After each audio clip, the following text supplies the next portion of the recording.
इस्लामाबाद हो, लाहौर हो या फिर पेशावर, आज पाकिस्तान में हर जगह सिर्फ एक ही बात हो रही है। भूटान से वापस लौटते ही प्रधानमंत्री नरेंद्र मोदी सीधा एलएनजेपी अस्पताल गए और वहां घायलों से मिले। एक एक पीड़ित से उनके बेड पर जाकर, किसी के सिर पर हाथ रखकर, किसी के कंधे पर हाथ रखकर वो उनका दुख साझा करने की कोशिश करते हुए प्रधानमंत्री नरेंद्र मोदी दिखाई दे रहे हैं। लेकिन नरेंद्र मोदी ने कहा कि जो साजिश के पीछे उन्हें हम छोड़ेंगे नहीं। इसके पीछे के षड्यंत्रकारियों को बख्शा नहीं जाएगा। इंडिया क्या करने जा रहा है, आज उनका माइंड क्लियर हो गया है। पीएम मोदी घायलों से जल्द ठीक होने की उन्होंने कामना की और साथ ही दोषियों को बख्शा नहीं जाएगा, ये वादा भी किया। अब दिल्ली धमाके का इंटरनेशनल कनेक्शन भी सामने आया है, वो भी आतंकी संगठन जैश ए मोहम्मद के साथ। मतलब धमाकों में पाकिस्तान का नाम। My God! किया तो अब खबर आ रही है भारतीय आर्मी चीफ के हवाले से कि उन्होंने आज बाज़ाब्ता तौर पर ऐलाने जंग कर दिया है। पाकिस्तान के खिलाफ पाकिस्तान पर हमला करने का हुक्म जारी कर दिया गया है। तौबा तौबा, पाकिस्तान की जानिब आईएनएस विक्रांत ने मूवमेंट शुरू कर दी। तौबा तौबा, यानी पाकिस्तान ने जो है वो अपने पूरे बॉर्डर के लिए जो एरिया है उसको नो फ्लाई जोन के तौर पर। रहमानिर्रहीम, अस्सलाम वालेकुम नाज़रीन, मैं राना उसैर हूँ। 12 नवंबर 2025 बुध का दिन और कल का दिन बड़ा अहम था और पूरी रात एलओसी के ऊपर कुछ खतरनाक तरीन तफसीलात वहां से आती रही। पाकिस्तान के जो कॉम्बैट एयर पेट्रोलिंग ड्रोन्स हैं वो एलओसी के ऊपर अफगानिस्तान और भारत की सरहदों पर अपनी सर्वेलेंस जारी रखे हुए थे, क्योंकि कल रात में भारत की जानिब से एक बहुत बड़ी शरारत को प्लान किया गया था, जिसको पाकिस्तान की फिजाइया और फौज ने मिलकर नाकाम किया। तो अब खबर आ रही है भारतीय आर्मी चीफ के हवाले से कि उन्होंने आज बाज़ाब्ता तौर पर ऐलाने जंग कर दिया है। पाकिस्तान के खिलाफ पाकिस्तान पर हमला करने का हुक्म जारी कर दिया गया है। चीफ ऑफ आर्मी स्टाफ जो भारत के हैं उनकी जानिब से ये ऐलान सामने आया है।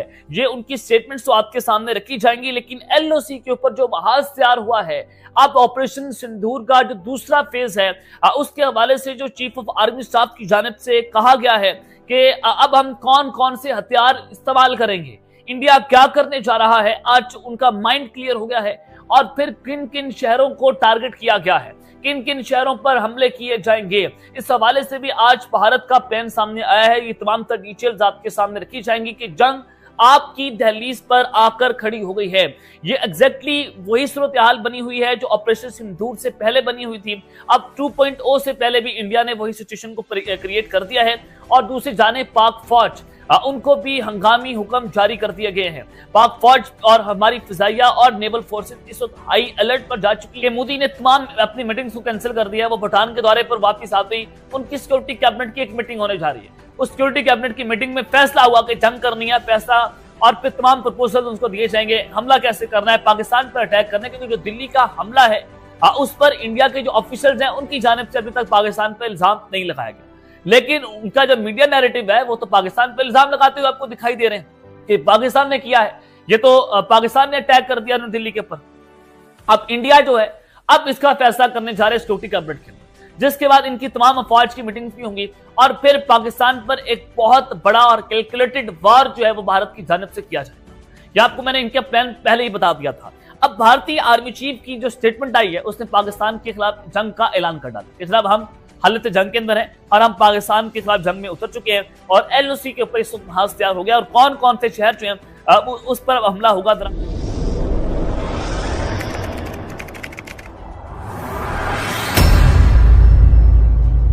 की बड़ी खबर आ रही है पाकिस्तान से। पाकिस्तान में एक के बाद एक दो बड़े धमाके हुए। इस्लामाबाद और वजीरिस्तान में ये धमाके हुए हैं। इस्लामाबाद कोर्ट में धमाके के बाद वहां हड़कंप मच गया। कल एक हमला हुआ था पाकिस्तान के अंदर, वाना साउथ वजीरिस्तान के अंदर, जिसमें एक कैडेट कॉलेज के अंदर जो दहशतगर्द हैं वो घुस गए थे 6 बजे। और इस्लामाबाद से आपको अपडेट कर रहे हैं कि यहाँ आज जो कुछ धमाका हुआ उसमें 12 अफराद अभी तक जाँ भाग हो चुके हैं, 27 जख्मी हैं और ये जिला कचहरी में हुआ। अदालतें हैं वहाँ पे, जितनी भी वहाँ पे एक अदालत के सामने ये धमाका हुआ। कि अफगान तालिबान समझते हैं कि हमें पाकिस्तान को सबक सिखाया। पूरे मीडिया के ऊपर पाकिस्तानी जितने भी social activist Pakistani military regime की तरफ से वो सारे इस बात का सबूत दे रहे थे। कोई बोल रहा था ये गैस सिलेंडर है, कोई बोल रहा था देखना ये इंडिया जो है पाकिस्तान पे इल्जाम लगा देगा।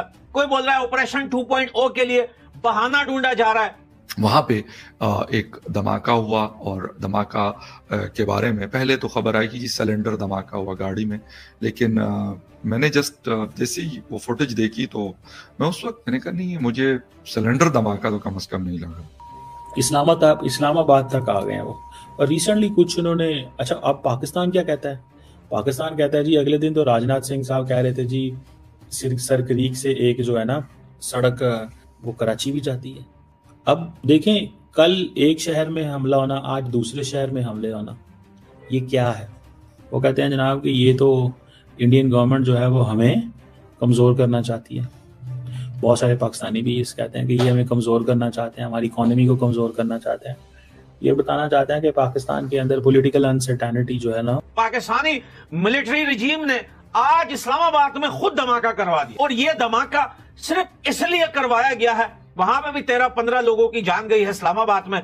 पाकिस्तानी मिलिट्री रिजीम को डर भारत से इतना है कि इन्होंने जल्दी से सुबह एक कार में धमाका करवा दिया और ये बताने की कोशिश की है कि भाई जो दिल्ली में हुआ है वो हमारे गले मत डालना, हमारे इधर भी हुआ है। अजीब बात है, इस्लामाबाद में आज तक जो है ऐसा हमने धमाका नहीं सुना जैसा ही दिल्ली के अंदर हो जाता है। और भाई सुबह ही, रात को वहां होता है, सुबह होते ही वहां इस्लामाबाद में हो जाता है। तो पाकिस्तान की जानबूझ के अपने लोगों को वहां सिर्फ इस वजह से मारा है पाकिस्तान की मिलिट्री रिजीम ने, ताकि इंडिया ये बहाना ना बना सके कि भाई ये धमाका हमने दिल्ली में करवाया है और हमारे ऊपर हमला ना कर दे। मैंने कल भी कहा था कि दिल्ली में जो हुआ है इसका प्रॉपर्ली जो है वो इन्वेस्टिगेशन की जाए कि भाई आखिर ये कैसे हो सकता है। मीडिया में भी इनको डर लग रहा है, इन फील्ड तो छोड़िए, कितना इनको अफगानिस्तान से डर लग रहा है आप सोच भी नहीं सकते हो। और मीडिया के अंदर अब ये बगैरत जो है वो अफगानिस्तान के अकाउंट जो है बैन करवा रहा है। इनको लगता है कि अफगानिस्तान के जो लोग हैं, जो उनके एक्स अकाउंट, ट्विटर अकाउंट वो बैन कर दे, वो बंदा गायब हो जाएगा। अरे वो दोबारा दूसरा अकाउंट बना के आएगा और उससे बदतर तुम्हारे खिलाफ लिखेगा। तो पाकिस्तान की हालत इस टाइम ये है कि ये बेचारा इतना डर। रात को मैंने पाकिस्तान के डिफेंस मिनिस्टर ख्वाजा आसिफ की एक वीडियो देखी, उसमें वो बोल रहा है कि कई बार वो अफगानिस्तान के साथ बैठे, कोई बातचीत नहीं हुई, उनके मुज़ाकरात आगे नहीं बढ़े। रात को उसने कहा कि हम एक बार फिर टेबल के ऊपर आके बात करने के लिए तैयार है, वो भी इसलिए कि तुर्की और कतर हमारे दोस्त हैं, वो हमें बुला रहे हैं, उनके कहने पे हम दोबारा अफगानिस्तान के साथ बैठने के लिए तैयार है। बेटा तुम उनके बुलाने पे तैयार नहीं हो, तुम्हें डर लग रहा है, तुम सरेंडर रिजीम हो, क्योंकि तुम जब लड़े हो तब तुम पतलून छोड़ के भागे हो। लेकिन तहरीक तालिबान पाकिस्तान ने इसकी जिम्मेदारी ली है और इससे एक बात वाज़ेह हो गई है कि पाकिस्तान के खिलाफ 2 फ्रंट वॉर इस वक्त ऑन है, जिसका जिक्र ख्वाजा मोहम्मद आसिफ ने इन्हीं अल्फाज में तो नहीं किया जो पाकिस्तान के वज़ीर दिफा हैं, लेकिन उन्होंने ये कहा है कि हम एक हालत जंग में हैं इस वक्त, we are in a war. तो ये वॉर लाइक सिचुएशन अफगानिस्तान की तरफ से बढ़ गई है। 5 नवंबर का दिन है, मुझे याद है अभी भी, कि उस वक्त जो अफगान सोशल मीडिया जिसको बहुत सारे इंडियन चला रहे हैं अपना नाम बदल के अफगानी नाम रख के, उन अकाउंट से इस्लामाबाद और लाहौर को थ्रेट्स देना शुरू हुए, क्योंकि हम देख रहे थे कि पिछले कई सालों से ये दहशतगर्दी खैबर पख्तूनख्वा और बलूचिस्तान में थी। इक्का दुक्का वाक़यात इन दोनों सूबों के बाहर से भी हो जाते थे, लेकिन एज सच कोई कैंपेन नहीं थी।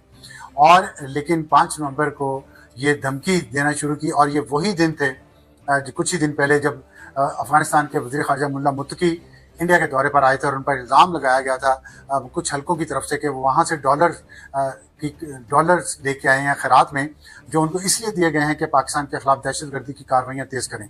पाकिस्तान के खिलाफ दहशतगर्दी की कार्रवाइयाँ पहले ही तेज़ हैं। सोशल मीडिया है अफगानिस्तान का, वो ये कह रहा अब तक जांच में 4 गाड़ियां सामने आ चुकी हैं। एटीएम और एनआई की टीम भी मौके पर पहुंच चुकी है। अधिकारियों ने मौके पर बम निरोधक दस्ता और परफॉर्मेंस टीम को बुलाया है, जो इस गाड़ी की दिल्ली के लाल किले के पास हुए भीषण धमाके के बाद जांच एजेंसी ने अब तक आतंकियों की चौथी संसदीय कार का सुराग लगाया। सिल्वर कलर की एक मारुति ब्रेजा फरीदाबाद स्थित अल अफा यूनिवर्सिटी की पार्किंग में खड़ी मिली। एटीएम और एनआई की टीम भी मौके पर पहुंच चुके। अधिकारियों ने मौके पर बम निरोधक दस्ता और परफॉर्मेंस टीम को बुलाया, जो इस गाड़ी सूत्रों के अनुसार ये ब्रेजा कार भी डॉक्टर उमर नबी के मूवमेंट और नेटवर्क से जुड़ी बताई जा रही है, जो सोमवार को हुए रेड फॉर ब्लास्ट के मुख्य आरोपी था। यह ब्रेजा कार थी उस डॉक्टर शाहीन के नाम पर रजिस्टर्ड, जिसके एक कार छापेमारी के दौरान पड़ गई थी। उसमें पुलिस को अब तक जांच में 4 गाड़ियां सामने आ चुकी हैं। एक मारुति स्विफ्ट डॉक्टर साइन के नाम पर थी और फरीदाबाद में रेड के दौरान बरामद हुई थी। इसमें असॉल्ट राइफल मिली थी। दूसरी गाड़ी सफेद रंग की i20 जिसे उमर नबी चला रहा था और जिसके जरिए धमाका किया गया। तीसरी गाड़ी है लाल रंग की इसको सपोर्ट जिसकी जांच अभी जारी है। और अब ब्रेजा जो अल-फलाह यूनिवर्सिटी की पार्किंग में बरामद की गई है। दोस्तों कैसी लगी है वीडियो? अगर वीडियो अच्छी लगी हो तो वीडियो को लाइक एंड चैनल को सब्सक्राइब करें और अपने दोस्तों में ज़्यादा से ज़्यादा शेयर करें। थैंक यू, धन्यवाद। मिलते हैं अगली नेक्स्ट वीडियो में।